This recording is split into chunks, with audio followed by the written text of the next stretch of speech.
আজিৰ বিষয় হৈছে বিদ্যালয়ত শিক্ষক নিযুক্তিৰ শুদ্ধ প্ৰক্ৰিয়া। ভগৱান শ্ৰীৰাম শ্ৰীকৃষ্ণ সময়ৰ পৰা তথা ঋষিমুনি আচাৰ্যই চলাই থকা গুৰুকুলীয় শিক্ষা ব্যৱস্থাত 18শ শতিকালৈকে পূৰ্ণ জ্ঞান দিয়া হৈছিল।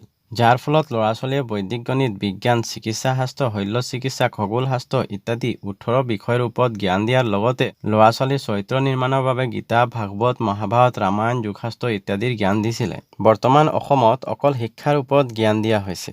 কিন্তু চৰিত্ৰ নিৰ্মাণৰ ওপৰত জ্ঞান নিদিয়াৰ বাবে আজিৰ সমাজত কিছুমান ল'ৰা-ছোৱালীয়ে পঢ়া-শুনা কৰি ডক্তৰ হৈও ৰোগীৰ কিডনী চুৰি কৰে আৰু বেয়া ব্যৱহাৰ দিয়ে। ঠিক সেইদৰে আজি মহাবিদ্যালয়, বিশ্ববিদ্যালয়ত পঢ়ি চৰকাৰী যিকোনো বিভাগৰ অফিচাৰ হৈ সমাজক সেৱা দিয়ে। কিন্তু বিদ্যালয়ৰ পৰা চৰিত্ৰ জ্ঞান নোপোৱাৰ বাবে সেই অফিচাৰবিলাকে দুৰ্নীতি কৰে।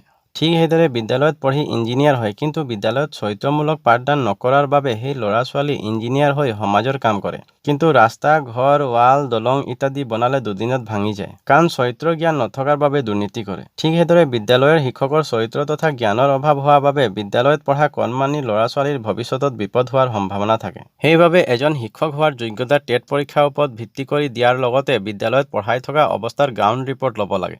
আৰু দেখিব লাগে যে শিক্ষকজনে কিমান পাৰদৰ্শিতাৰে বিদ্যালয়ৰ ছাত্ৰ-ছাত্ৰীক জ্ঞান দিছে। আৰু সেই গ্ৰাউণ্ড ৰিপৰ্টৰ ওপৰত ভিত্তি কৰি শিক্ষকজনৰ আইকিউ লেভেল আৰু পঢ়োৱাৰ লক্ষণবিলাক দেখি তাৰ পিছতহে শিক্ষকতা কৰাৰ প্ৰপত্ৰ দিব লাগে। কাৰণ বিদ্যালয়খন হ'ল ছাত্ৰ-ছাত্ৰীৰ ভৱিষ্যত গঢ়াৰ পথ আৰু এখন দেশৰ বিকাশৰ ৰাজহাড়। সেইবাবে এজন ভুল শিক্ষক যদি নিৰ্বাচন হৈ প্ৰপত্ৰ পায়, তেতিয়া সমাজৰ লাখ লাখ ল'ৰা-ছোৱালীৰ ভৱিষ্যতত আগবঢ়াত বাধা আহিব পাৰে।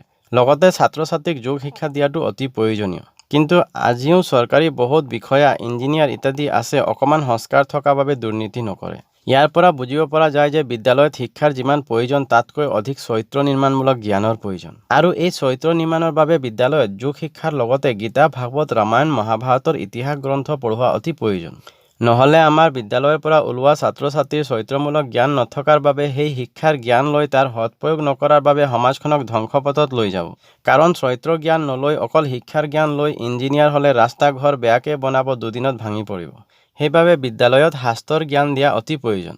কাৰণ শাস্ত্ৰসমূহে মানুহক ভাল বেয়া, ন্যায় অন্যায়, ধৰ্মৰ অধৰ্মৰ ওপৰত বিবেক বুদ্ধি দিয়ে। যাৰ ফলত মানুহে সৎ চৰিত্ৰৱান হৈ চলিব শিকে। মোগলসকল আৰু ইংৰাজসকলৰ নিৰ্দিষ্ট এটা ধৰ্ম আছিলে, কিন্তু মোগলসকলৰ ইতিহাস আৰু ইংৰাজসকলৰ ইতিহাস পঢ়াওঁতে জাত-পাতৰ তথা ধৰ্মৰ কথা নাভাবি শিক্ষা ব্যৱস্থাত পঢ়াই থকা হৈছে। ঠিক সেইদৰে গীতা, ভাগৱত, ৰামায়ণ, মহাভাৰতক জাত-পাত তথা ধৰ্মৰ লগত নজুৰি আদৰ্শ ইতিহাস গ্ৰন্থ হিচাপে শিক্ষা ব্যৱস্থাত পাঠদানৰ ব্যৱস্থা কৰিব লাগে।